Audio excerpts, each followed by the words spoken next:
speaking of making a torso, so what you're going to find is that certain shapes um, are not really equivalent to any available prop. Torso's one, the head is another. You can do something like this with the light bulb here and you know get something, but that's not really a good helmet. To make a good helmet, you're going to probably need at least 7 or 8 props, maybe more. And I just wanted to go over making assemblies and then attaching the assembly. For instance, the Darth Vader mask here and the Master Chief helm. Uh, Darth Vader's probably about 12 or 15 props. Master Chief is probably about 20 or 22, and you have an attached limit. And if you're making a really complicated character, you're going to run into that attached limit. And to get around that, what you do is you take a certain amount of props and make a pre-made piece and then attach that. So Master Chief all total is about 90 props. You could not attach 90 props individually, but since the helm is 24 and I only attach it once, right there I knock 23 potential attachments off.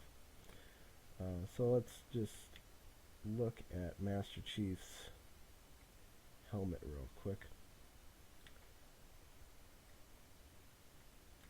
And I will unglue this. Okay, now 2 basic assembly making rules. When you glue your assembly, it needs to be facing south.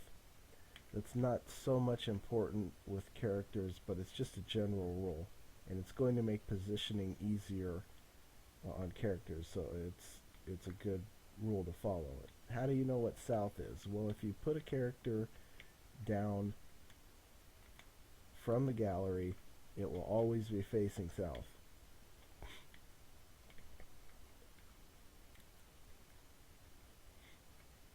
The other thing that you need to know is that when you glue an object, the first object that you multi-select is going to be your rotator. Well, what does that mean?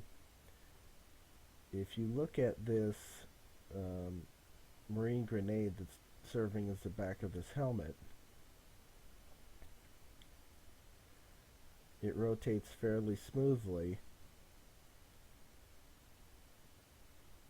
in the 3 axes.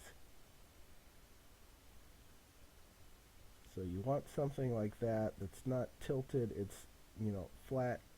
It's flat in the 4 axes when you glue it. That's going to make it easier for you to manipulate when you need to move it around. So your aim is going to be to find something like this grenade. You could use an invisible sphere. What else do we have? Ziegler's capsule right here would also be a good one that has good rotation points on it. This dome also has good rotation. And so this is all parts right now. And like I said, it's about 20 parts.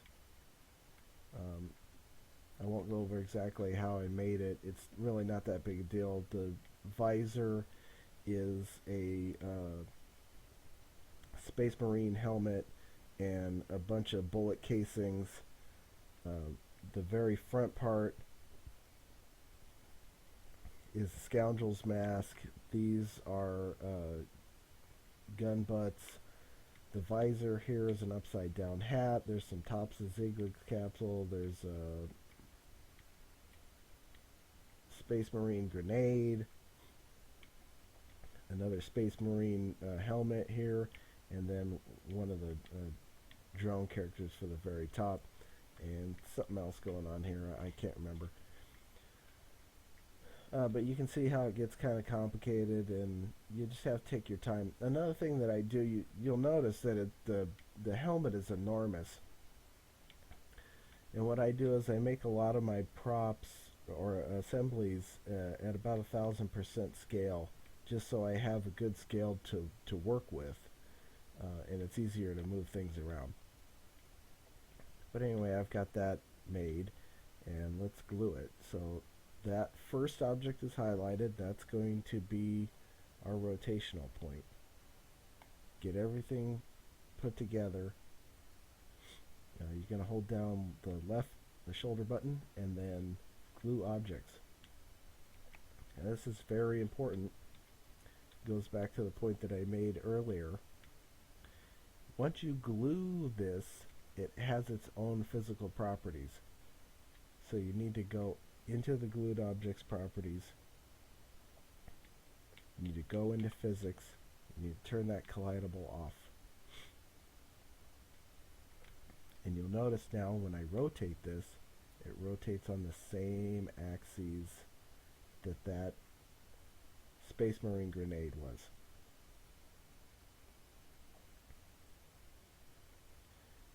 And so now if I want to go over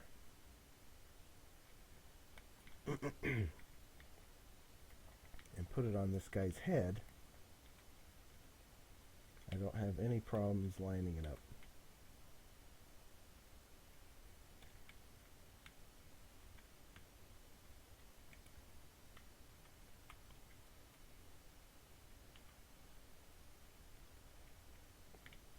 And this is going to bring me to the very last thing that I wanted to cover.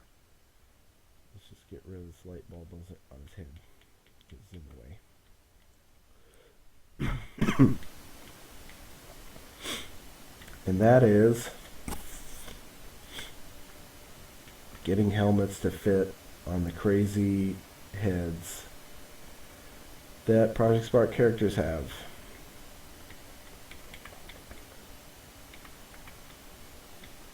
So let's get Master Chief's helmet on.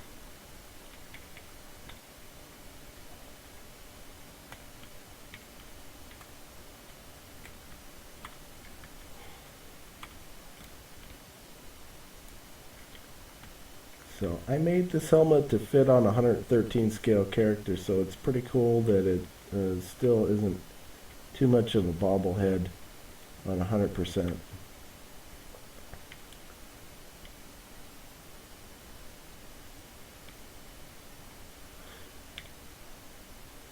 But what you'll notice is with the standard character head, the helmet sits a little high, and if you try to bring it down, you'll get the head poking through.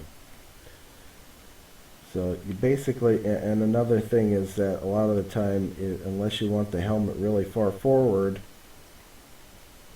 you're going to have face sticking out. So there are two faces that I recommend that you use with a helmet.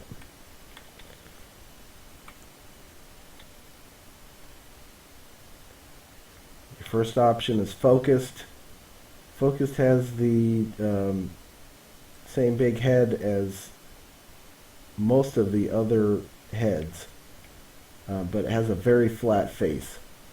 So what that means is that you're going to be able to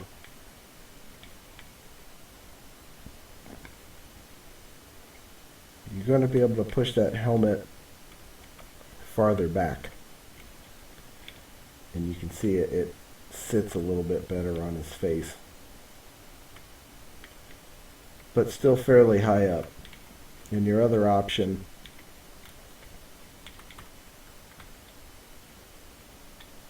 is Sinister, which has a tiny, tiny cranium. The downside of Sinister, though, is you got the crazy eyebrows and the giant nose. And so what Sinister will allow you to do